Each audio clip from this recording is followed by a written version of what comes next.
Buonasera a tutti ragazzi, vi saluto e vi ringrazio sempre per averci seguito. Un saluto a tutta la comunità senegalese e africana, tutta la diaspora che vive sul territorio italiano. Ma come sempre faccio un applauso forte a tutti i follower che sempre si stanno seguendo sui nostri canali YouTube e Facebook. Ma prima di tutto, cari follower, vi chiedo scusa per il tempo che siamo rimasti finora senza aggiornarvi, dovuto ai impegni familiari, perché da 2 anni mio papà era ammalato, un motivo per cui sono stato qui 2 anni in Senegal a assisterlo e purtroppo la settimana scorsa se n'è andato. E io in fondo di me dicevo che avevo l'obbligo di stare qui per assisterlo, però abbiamo fatto di tutto, ma purtroppo se n'è andato la settimana scorsa e vi chiedo di fare delle preghiere per lui, ma anche delle preghiere per tutti gli altri che sono già andati prima. Oggi parleremo di diverse cose, parleremo dei cambiamenti all'ambasciata italiana di Dakar in Senegal riguardo agli appuntamenti, ma parleremo anche dell'arrivo del nuovo ambasciatore italiano. Si chiama Michele Tomasi, è di Cosenza nel Calabrese, ha 60 anni e dal 96 è funzionario della Farnesina e ha lavorato anche in tante sedi italiane nel Dipartimento nel Dipartimento dei Affari Esteri eh, per conto della Farnesina. E per chi non lo sa, la Farnesina è il Dipartimento italiano dei affari esteri e della cooperazione internazionale. È praticamente come il Quai d'Orsay a Parigi. Oggi parleremo del suo percorso. Michele Tomasi, il nuovo ambasciatore italiano di Dakar in Senegal. Parleremo dell'incarica della Farnesina, ma parleremo anche della sua carriera. Però vi ricordo anche che il nuovo ambasciatore italiano di Dakar in Senegal ha già vissuto qui prima in Senegal negli anni 80, perché il padre, che era un funzionario dell'OMS, l'Organizzazione Mondiale della Sanità, ha vissuto qui a Dakar in Senegal, nella sede dell'OMS. Quindi Michele Tomasi negli anni 80 ha vissuto qui in Senegal, come essen- ha vissuto qui in Senegal col padre perché il padre lavorava qui come funzionario nella sede dell'OMS. Quindi una parte della sua infanzia l'ha vissuto qui in Senegal e conosce bene allora in Senegal. Oggi parleremo di lui, parleremo anche dei cambiamenti che si sono avvenuti nell'ambasciata italiana di Dakar in Senegal riguardo agli appuntamenti. Vi terremo comunque aggiornati di tutti oggi su questo video. Salaamaaleykum mbokk yi maa ngi leen nuyu di leen ziar bu baax a baax man la seen mbokk taalibe Mor Talla Sarr di leen nuyu di leen jégalu bu baax a baax ci gëj a déggante gi di leen xam ne donc dañu amoon ay problème familial donc pas problème c'est juste que dañu amoon ay donc occupation familiale moo taxoon depuis loolu déggu leen ñu woon ñu nekkoon Sénégal pratiquement quasi 2 anni siamo rimasti qui in Senegal donc expliquer leen motif bi li ko waral lool sama papa moo xawoon na tawat yàlla dogal na tamit ndeysaan mu génne àdduna ci semaine bii passé donc ñuy sàkku ñaan ci yéen waa diaspora bi yépp ak sama follower yi donc ngeen defal ko ñaan sama borom jéggal ko xare ko àjjana ak képp ku fa fekk ak képp ku fa nar a fekk ci barke Seydina Mohamed. Donc tey comme ni leen ko wax nag ci début vidéo bi dañuy gaaw rek def vidéo bi gaaw wax leen ambassadeur bu bees bi nga xamante ne bi changé nañ ko ginnaaw bi nga xamante ne bi kii ñuy wooye donc Caterina Bertolini pare na mission ba dem. Donc arriva Michele Tomasi e di Cosenza nel Calabrese, quindi ha sempre lavorato nel Dipartimento dei Affari Esteri per conto della Farnesina. Dinañ leen wax tey donc parcours am depuis bi mu duggee ci Farnesina jusqu'à mu egsi fii nii donc Sénégal. Balaa ñuy jeexal dinañ leen wax tamit nouveauté yu bees yu am ci rendez-vous yi nga xamante ni bii léegi rendez-vous visa donc travail ak visa ricongiungimento familiare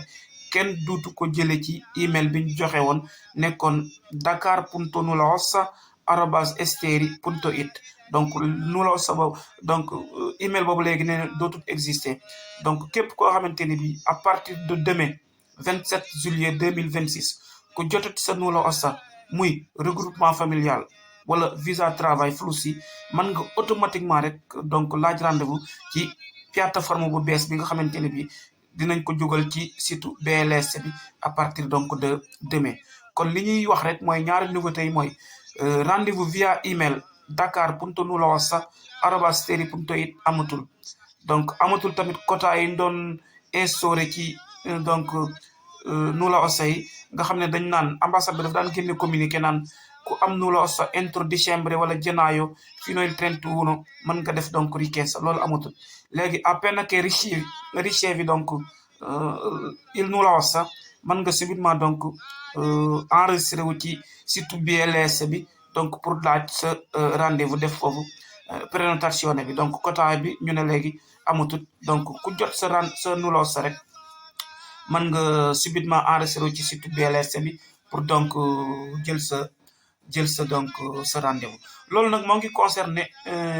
nulla osta Flussi ak donc ricongiungimento familiare. donc familiare di seguito ñi nga xamante ni dañoo yor passeport bëgg indi seen doom ñoom sempre ci peg bi la ñuy jaar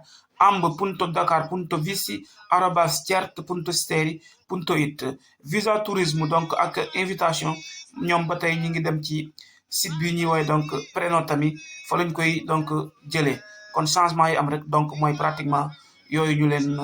jot a wax. alors leneen li ñuy leeral tamit dinañ wax ci parcours ambassadeur bu bees bi nga xamante ne bi alors moom moo ñëw fii Dakar ginnaaw bi nga xamante ne bi kii ñuy wooye donc la signora Caterina Bertolini alors moom mission jeex na ba mu dem. donc kii ñëw ñu ngi koy wooyee Michele Tomasi moom moo ngi dëkk région bi ñuy wooyee Calabria ci province bu ñuy wooyee donc Cosenza. am na 60 ans donc diplomate bu expérimenté la yàgg na teewal Italie ci ay sede esteri yu baree bari yu nekk ci àdduna bi dinañ leen ko limal ci biir vidéo bi. donc moom tamit ñu xam le ne donc xam na Dakar bu baax a baax ndax ci année 80 yi jamono yi président Léopold Senghor papaam dañ ko fi affecté woon comme fonctionnaire bu doon liggéey ci OMS donc l'organisation mondiale de la sanita mu àndoon ak papaam donc jamono boobu tout tànk la woon nekkoon fi donc xam na bu baax Dakar ndax lenn ci xalem enfance am donc Dakar la ko dundee ak papaam ginnaaw bi nga xamante ni papa ji nekkoon ni donc fonctionnaire fii nii ci Dakar ci sede di OMS. alors ñu wax ci fi mu jaar l'incarico della Farnesina. donc moom Michele Tomasi depuis 96 la commencé nekk fonctionnaire fële ci Farnesina. la Farnesina, per chi non lo sa ancora, è il dipartimento italiano dei affari esteri e della cooperazione internazionale. è praticamente come il Quai d'Orsay a Parigi. donc 96 la dugg Farnesina comme diplomate. donc foofu def na fa ay service yoo xamante ni bi donc liggéey na fa 96 ba 99 fonctionnaire la biir Farnesina sede bi nekk Rome. alors bi mu jógee ci loolu 99 ba 2003 ñu yóbbu ko fële ci Rabat ci au Maroc comme diplomate ba tey mu teewal foofu Italie ci ambassade bi. donc bi mu jógee foofu ñu yóbbu ko Turquie 2003 ba 2007 mu nekk fële ci ambassade Turquie. donc 2007 mu ñibbisiwaat alla sede della Farnesina a Roma donc nekk foofu noonu comme directeur général nekk fa. alors depuis donc 2003 ba 2007 mu nekk foofu Farnesina. alors après mu retourné waat donc États-Unis donc ginnaaw bi nga xamante ni bi jóge na Farnesina dellusiwaat fa donc mu ñibbisi Rome 2007. bi mu ñibbisee Rome 2007 donc nekk fa ba 2010 ñu yóbbu ko États-Unis ci donc département des affari esteri bu Italie mu teewal fa donc Italie. ñu fàttali ne Michele Tomasi 2006 Italie joxoon na ko chevalier de l'ordre national donc du mérite la République italienne joxoon ko 2010 ñu yóbbu ko à la sede de New York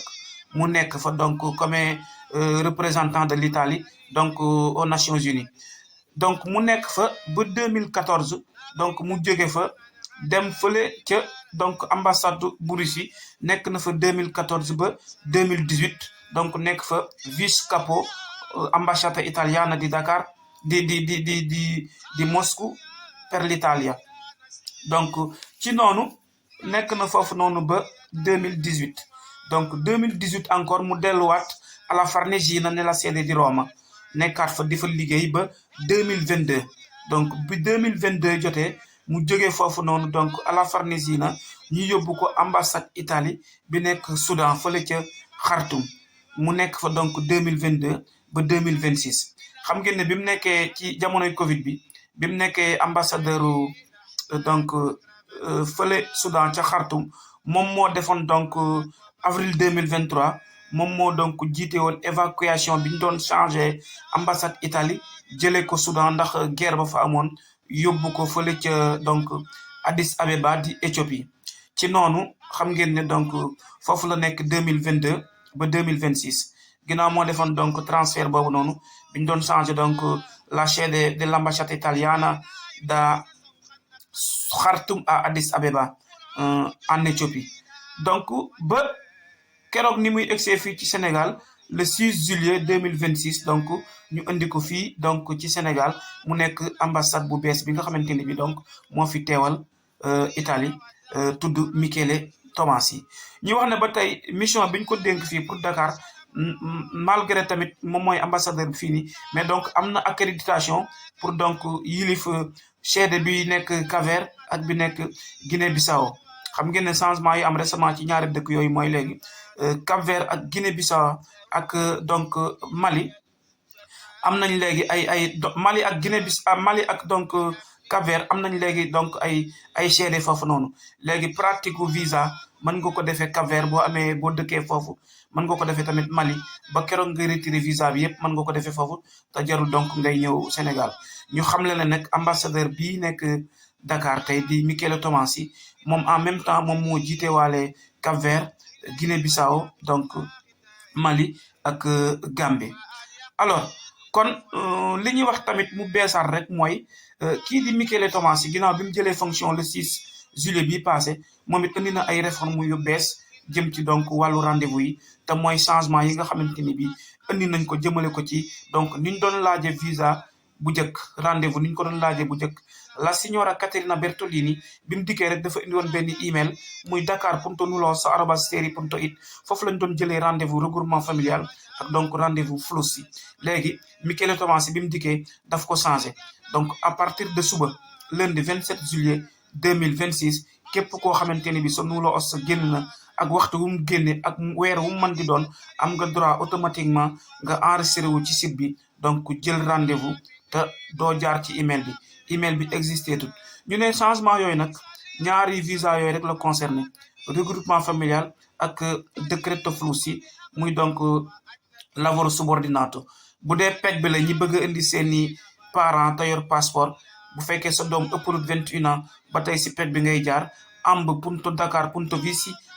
amb.dakar.visi@steri.it visa invitation ak visa donc tourisme ba tey mi ngi jaar ci ñu tuddee ko en grosso modo il visto Schengen ñu ngi koy jëlee ci il sito prenotami donc foofu lañ koy jëlee alors changement yi am donc mooy loolu visa donc regroupement familial ak visa travail désormais kenn duutu ko jël ci email bi ñuy wooyee dakar.nulos@steri.it léegi à partir de demain utente bi nga xamante ni moom moo dugal nulos bi turam wala laboratoire bi wala ki nga xamante ne bi moom moo war a ñëw te turam nekk ci nulos bi mën na registré wu ci il sito BLS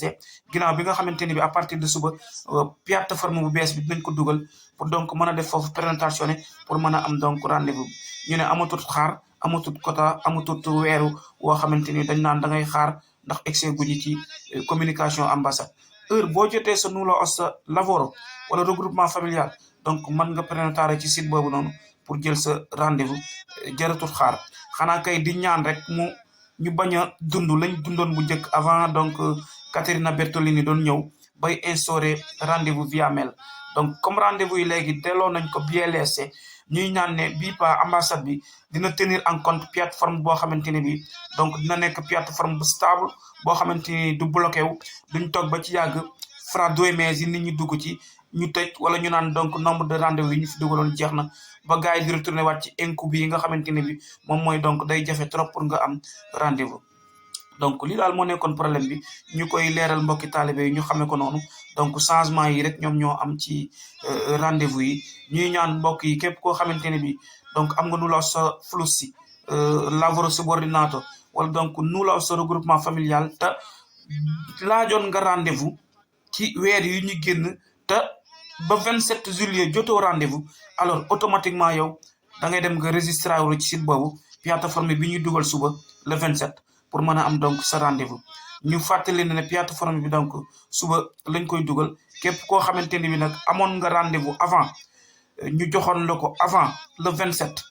ba boo ko jotee sax bu nekkee datu le 27 te nga jotoon ko ci email bi ñu ne rendez-vous yooyu ba tey day continuer di valable mais à partir du 27 juillet rek ku jotutoon sa rendez-vous ci ñaari type visa yooyu regroupement familial wala donc flussi automatiquement plateforme bu bees bi donc bi ñuy dugal suba ci ngay dem registré wu pour mën a donc am sa rendez-vous bu ko defee donc nga def sa dépôt pour mën a dugal donc sa prenotazione visto ñu ngi leen di sant bu baax a baax di leen gërëm seen mbokku taalibe Mor Talla Sarr jërë ngeen jëf